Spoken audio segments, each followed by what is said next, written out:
Selamat pagi, selamat siang, selamat sore, dan selamat malam untuk anak-anakku sekalian. Salam sehat dan semangat belajar dimanapun kalian berada. Materi pembahasan kita hari ini yaitu tentang kehidupan manusia dalam ruang dan waktu. Bersama Ibu Yuni Arta Boru Simanjunta.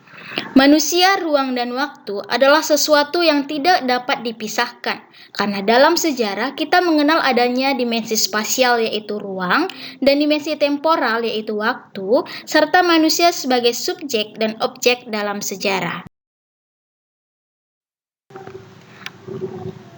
Apa itu sejarah? Secara etimologis, kata sejarah berasal dari bahasa Arab yaitu sajaratun yang artinya pohon. Seperti pohon, sejarah pada setiap peristiwanya saling berkaitan dan mempengaruhi masa yang akan datang.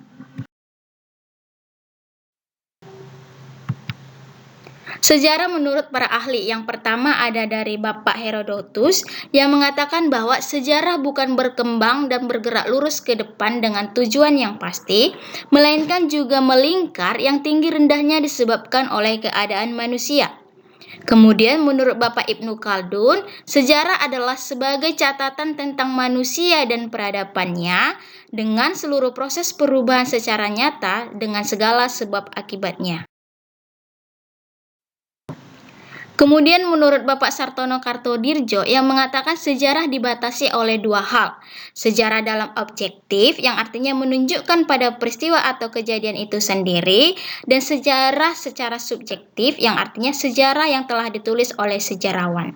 Sedangkan menurut Bapak Muhammad Yamin, sejarah adalah ilmu pengetahuan yang disusun atas hasil penyelidikan dari berbagai peristiwa yang dapat dibuktikan kebenarannya.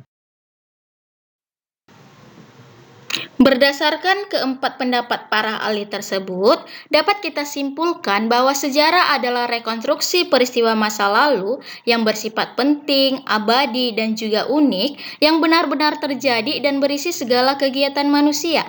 Rekonstruksi tersebut berasal dari hasil kesimpulan data-data yang telah. Konsep manusia dalam sejarah. Manusia menjadi penggerak sejarah, di mana peranannya dalam peristiwa sejarah layaknya pemeran utama dalam sebuah drama. Dalam perkembangannya, penulisan sejarah berupa narasi sejarah yang bebas, dan kemudian pada abad pertengahan dikenal dengan penulisan biografi oleh orang-orang penting yang saat itu telah membuat sejarah. Manusia berasal dari bahasa Sanskerta yaitu manu dan dari bahasa Latin yaitu mens yang berarti berpikir atau berakal budi. Manusia dan sejarah merupakan satu kesatuan di mana manusia adalah subjek dan objek sejarah atau pelaku sejarah. Manusia juga sebagai penutur sejarah berdasarkan pengalaman hidupnya. Maka sejarah merupakan pengalaman hidup manusia dan juga ingatan manusia yang diceritakan. Konsep ruang dalam sejarah. Ruang merupakan tempat terjadinya berbagai macam peristiwa-peristiwa sejarah dalam perjalanan waktu. Konsep ruang di sini terkait dengan aspek geografisnya yang menjadikan pemahaman kita tentang peristiwa sejarah menjadi lebih nyata. Konsep ruang dalam sejarah berkaitan dengan lokasi atau tempat terjadinya suatu peristiwa sejarah, di mana konsep ruang dalam sejarah menyebabkan adanya pembagian sejarah. Ada sejarah lokal, ada sejarah nasional, dan juga sejarah. Konsep waktu dalam sejarah. Waktu merupakan unsur penting dan merupakan konsep dasar pada sejarah. Waktu adalah seluruh rangkaian ketika proses, perbuatan, atau keadaan berada atau berlangsung. Unsur waktu juga memberikan konteks atau setting tertentu bagi berlangsungnya sebuah peristiwa sejarah. Dan menurut Kunto Wijoyo, konsep waktu mencakup 4 hal, yaitu perkembangan, kesinambungan, pengulangan, dan juga perubahan.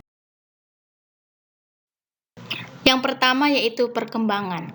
Perkembangan merupakan suatu keadaan masyarakat dalam suatu periode tertentu dalam sejarah yang berkembang dan disebabkan oleh kondisi yang terjadi sebelumnya, di mana perkembangan tidak muncul begitu saja atau berdiri sendiri.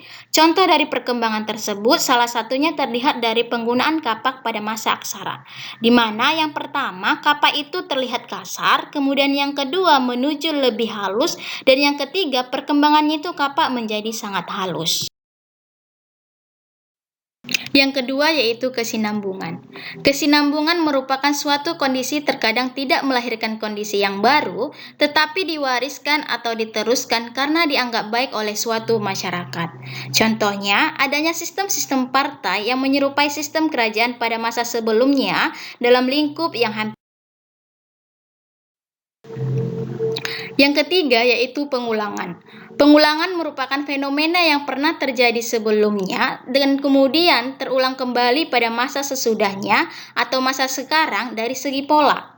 Contoh, runtuhnya Kerajaan Mataram, Kerajaan Demak, dan Kerajaan Majapahit yang diakibatkan karena adanya perang saudara. Yang keempat yaitu perubahan.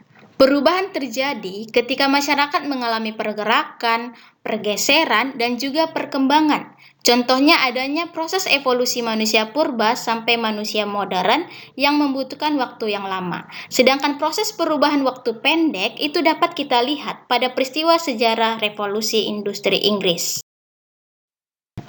Menurut Ruslan Abdul Ghani, ilmu sejarah ibarat penglihatan tiga dimensi. Yang pertama yaitu masa lampau, di mana peristiwa sejarah merupakan fakta yang abadi dan tidak akan pernah berubah-ubah. Yang kedua yaitu masa kini, di mana generasi penerus memahami setiap peristiwa sejarah agar peristiwa sejarah tidak terulang lagi untuk kedua kalinya dalam peristiwa yang sama. Dan yang ketiga yaitu masa datang, di mana peristiwa sejarah dapat dijadikan pedoman hidup suatu bangsa agar lebih berhati-hati dalam bertindak dan juga mengambil keputusan. Dan menurut Arnold J. Toynbee, mempelajari sejarah sama dengan mempelajari masa lampau untuk membangun masa depan. Atau dapat dikatakan bahwa dengan belajar sejarah, kita dapat menciptakan masa depan yang lebih baik. Demikian pembahasan tentang materi kehidupan manusia dalam ruang dan waktu. Terima kasih untuk anak-anak ibu yang mendengarkan dan semoga semuanya paham. Tetap semangat dan salam sehat untuk kita semua dimanapun kita berada. Dan sampai bertemu di pembahasan selanjutnya.